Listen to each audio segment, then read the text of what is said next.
السلام علیکم ورحمۃ اللہ وبرکاتہ۔ آج بھی اہل حدیث کے ایک اہم مسئلے کی طرف اشارہ کرنا ہے۔ عام طور سے اہل حدیث حضرات یہ کہا کرتے ہیں کہ چاروں امام کا اختلاف بہت بڑا اختلاف ہے اور اس کی وجہ سے دین میں بہت بڑا اختلاف ہو گیا۔ لوگ کنفیوژن کا شکار ہیں کہ کس پر عمل کرے، کون سا زیادہ صحیح ہے، کون سا غلط ہے، کون سا ہمیں سنت تک لے کے جائے گا، کون سا جو ہے ہمیں سنت تک لے کر نہیں جائے گا۔ یعنی یہ بحثیں یہ لوگ کرتے رہتے ہیں اور یہ کہتے ہیں کہ بھائی اختلاف سے بہتر یہ ہے کہ قرآن و حدیث کو فالو کرو سیدھا سیدھا، قرآن و حدیث میں جو مسئلہ آپ کو ملے آپ جو ہے اس مسئلے پر عمل کرو۔ یعنی ان کے کہنے کا مطلب یہ ہوتا ہے کہ گویا کہ چار امام میں جو اختلاف ہوا، یہ اختلاف قرآن اور حدیث کی بنا پر نہیں ہوا ہے، یہ اختلاف اپنی خواہشات کی بنا پر ہوا ہے۔ ان کے کہنے کا انداز عام طور سے یہی ہوتا ہے، حالانکہ ایسا بالکل بھی نہیں ہے۔ ان میں بھی جو اختلاف ہوا وہ قرآن اور حدیث کی بنیاد ہی پر ہوا، اور یہی وجہ ہے کہ مسائل میں آج بھی اہل حدیث علماء کے درمیان اختلاف موجود ہے۔ جو اہل حدیث علماء خود ان کے درمیان آپس میں اختلاف ہے۔ اب طلاق کے مسئلے کو لے لیجئے، ایک مجلس کی 3 طلاق، حالت حیض میں طلاق دینا، تو ان مسائل میں آج اہل حدیث علماء کے درمیان بھی اختلاف ہے۔ تو خلاصہ کلام یہ ہے کہ فقہی مسائل کے اندر اور فروعی مسائل کے اندر یہ لوگ یہ کہتے ہیں کہ ائمہ نے اختلاف کیا، جس کی وجہ سے لوگ کنفیوژن کا شکار ہو گئے۔ ان سے سوال یہ ہے کہ اسی طریقے کا اختلاف محدثین کے درمیان حدیثوں میں بھی ہوتا ہے، اور اسی طریقے کا اختلاف قراءت کے درمیان قاریوں کے درمیان، قراءت میں قاریوں کے درمیان بھی ہوا ہے۔ اب جیسے محدثین کی بات آپ لے لیجئے، ہر محدثین کا اپنا اصول ہے کسی بھی حدیث کو صحیح کہنے کا یا ضعیف کہنے کا، اور ہر محدثین اپنے شرائط کے مطابق اپنی کتابوں میں حدیث لاتے ہیں۔ اگر ان کے شرائط کے مطابق کوئی حدیث پوری نہیں اترتی ہے تو اس حدیث کو وہ اپنی کتاب میں ذکر نہیں کرتے ہیں، اگرچہ وہ حدیث کسی دوسرے محدثین کے نزدیک صحیح ہوتی ہے، لیکن چونکہ ان کے شرائط کے مطابق وہ حدیث نہیں تھی، صحیح نہیں تھی، اس لیے انہوں نے اپنی کتاب میں ذکر نہیں کیا۔ جیسے امام بخاری اور امام مسلم کے درمیان اختلاف ہے، حالانکہ پوری امت کا ان کے اوپر اجماع ہے کہ انہوں نے اپنی اپنی کتابوں میں جو حدیثیں ذکر کی وہ ساری کی ساری صحیح ہے، لیکن اس کے باوجود بھی ان دونوں کے شرائط کے درمیان اختلاف ہے۔ بہت سی حدیثیں ایسی ہیں کہ امام مسلم کے نزدیک وہ حدیث صحیح بن سکتی ہے، لیکن امام بخاری رحمۃ اللہ علیہ کے نزدیک وہ حدیث صحیح نہیں بن سکتی ان کے شرائط کے مطابق، کیونکہ ان کے نزدیک شرط کیا ہے؟ کسی بھی حدیث کو صحیح کہنے کی ایک شرط یہ بھی ہے ان کے نزدیک کہ ایک راوی اگر کسی دوسرے راوی سے روایت نقل کر رہا ہے تو ان کا زمانہ بھی ایک ہونا چاہیے اور ان سے ملاقات بھی ثابت ہو۔ یہ ایک ایکسٹرا شرط وہ لگاتے ہیں۔ حالانکہ امام مسلم رحمۃ اللہ علیہ نے مقدمہ مسلم کے اندر اس بات کی صراحت کی ہے، اور وہاں پر تو انہوں نے یہ بات کہہ دی کہ بعض نام نہاد محدثین، یہ بات انہوں نے کہہ دی کہ ایسی شرطیں لگاتے ہیں کہ ملاقات بھی ضروری ہے۔ حالانکہ زمانے کا ایک ہونا صرف کافی ہے، ملاقات ہونا ضروری نہیں ہے، لیکن عام طور سے امام بخاری رحمۃ اللہ علیہ کے نزدیک یہ کڑی شرط ہے۔ یہی وجہ ہے کہ بہت سی حدیثوں کو وہ ذکر نہیں کر پائے بخاری میں، تو وہ دوسری کتابوں میں آئے، اور وہ دوسری کتابوں میں آنے کے بعد بہت سے محدثین کے نزدیک وہ حدیث صحیح ہے، اگرچہ امام بخاری کے شرائط کے مطابق وہ صحیح نہیں ہو سکتی ہے۔ اسی طرح امام مسلم کے جو شرائط ہیں وہ شرائط امام ابو داؤد کے مقابلے میں، امام ترمذی کے مقابلے میں زیادہ سخت ہیں۔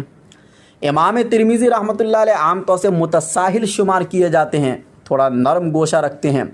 تو ان کے نزدیک جو حدیث صحیح بنے گی وہ ظاہر سی بات ہے امام مسلم کے نزدیک وہ حدیث ان کے معیار کے مطابق صحیح نہیں ہو سکتی ہے۔ امام ابن ماجہ اور نرم ہیں، تو ان کے نزدیک جو حدیث صحیح ہوگی وہ ظاہر سی بات ہے کسی اور دوسرے محدثین کے نزدیک وہ حدیث صحیح نہیں مانی جا سکتی ہے۔ خلاصہ کلام یہ کہ 6 محدثین ہیں نا، 6 محدثین کا، ان کے علاوہ بھی محدثین ہیں، میں صرف 6 محدثین کا نام اس لیے لے رہا ہوں کہ چونکہ ان کی کتابیں زیادہ ہم پڑھتے ہیں سنتے ہیں، تو ان 6 محدثین کے نزدیک اصول اور معیار الگ الگ ہے، سب کا نظریہ بھی الگ الگ ہے۔ حدیثوں کو لینے کے اعتبار سے، حدیثوں کو پرکھنے کے اعتبار سے، صحیح ضعیف کہنے کے اعتبار سے ان حضرات کے معیار الگ الگ ہے، اور امت سبھی کو مانتی ہے۔ اور ہم جب جس کتاب سے جو حدیث لے رہے ہوتے ہیں تو ظاہر سی بات ہے اگر ہم ترمذی سے کوئی حدیث لے رہے ہیں تو ہم امام ترمذی رحمۃ اللہ علیہ کے جو شرائط ہے ان کو ہم سامنے رکھ کر ان سے حدیثوں کو لیں گے۔ اگر ان کے معیار کے مطابق ان کی کتاب میں کوئی حدیث صحیح بن رہی ہے تو ہم بھی صحیح کہیں گے۔ تو کہنے کا مطلب یہ ہے کہ حدیثوں میں بھی بڑا اختلاف ہے، اور حدیثوں کا اختلاف تو ائمہ کے اختلاف سے بڑا اختلاف ہے، کیونکہ ائمہ کا اختلاف تو فروعی مسائل کے اندر ہے، اور فروعی مسائل کہاں سے نکلتے ہیں؟ مسائل جو نکالے جاتے ہیں وہ قرآن و حدیث میں غور و فکر کر کے نکالے جاتے ہیں۔ اب اگر حدیث ہی میں اختلاف ہو جائے گا تو مسائل کا نکلنا تو بہت دشوار ہو جائے گا، بہت مشکل ہو جائے گا، اور حدیث تو اصل ہے، یعنی جو اصول ہے جہاں سے مسائل، قرآن کے بعد دوسرا درجہ حدیث کا ہے۔ اب حدیث میں اتنا بڑا اختلاف ہو گیا کہ بھائی کس حدیث کو صحیح کہا جائے، کس حدیث کو ضعیف کہا جائے۔ آپ اگر اصول حدیث پڑھیں گے تو آپ کو سمجھ میں آ جائے گا کہ محدثین کے نزدیک معیار اور شرائط الگ الگ ہے، کسی بھی حدیث کو صحیح ضعیف کہنے کے بہت سارے شرائط ہیں، اور ان شرائط کے سب کے الگ الگ ہیں۔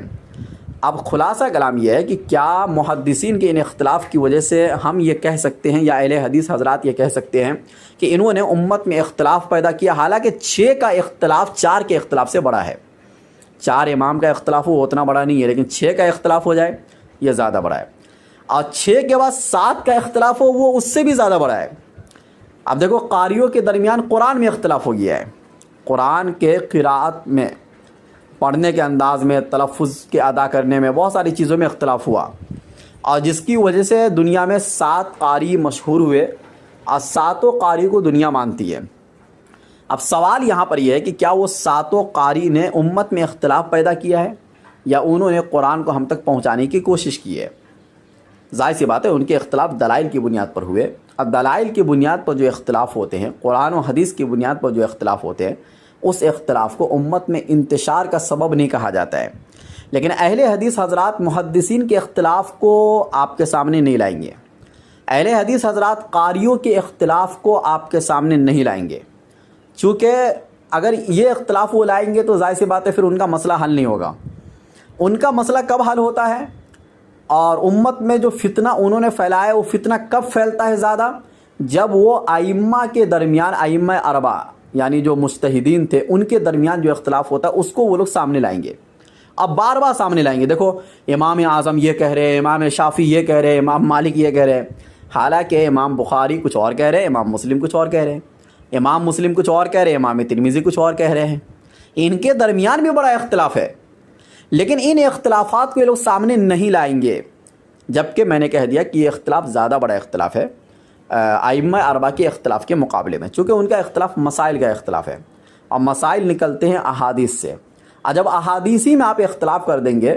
تو ظاہر سی بات ہے امت کوئی اگر کل کو آ کر یہ کہہ دے بھائی اس میں اختلاف ہے ہم نہیں مانیں گے، تو حدیث ہی ختم ہو جائیں گی نا،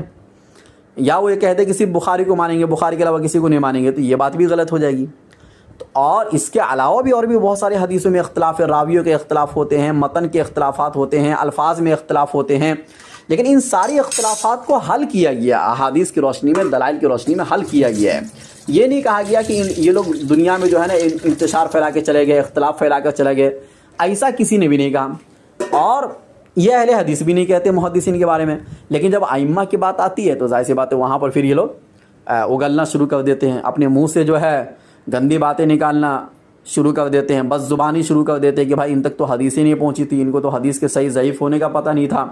امام اعظم حنیفہ جتنی بھی حدیثیں بتاتے سب ضعیف ہوتی ہے، ان کے سارے مسائل ضعیف احادیث سے ثابت ہوتے ہیں، یہ ساری باتیں کہنا شروع کر دیتے ہیں۔ حالانکہ میں نے بتا دیا کہ محدثین کے اصول الگ الگ ہیں، تو ظاہر سی بات ہے ائمہ کے اصول بھی مسائل کو نکالنے میں الگ الگ ہے، جیسا کہ قاریوں کے درمیان بھی اپنے اپنے اصول ہے۔ ان اصول کی بنیاد پر امت میں کوئی اختلاف و انتشار نہیں ہوا، 1200 سال تک امت میں کوئی اختلاف نہیں ہوا تھا، اختلاف ان کے آنے کے بعد ہوا ہے۔ اللہ تعالیٰ سمجھنے کی توفیق نصیب فرمائے، واللہ اعلم بالصواب۔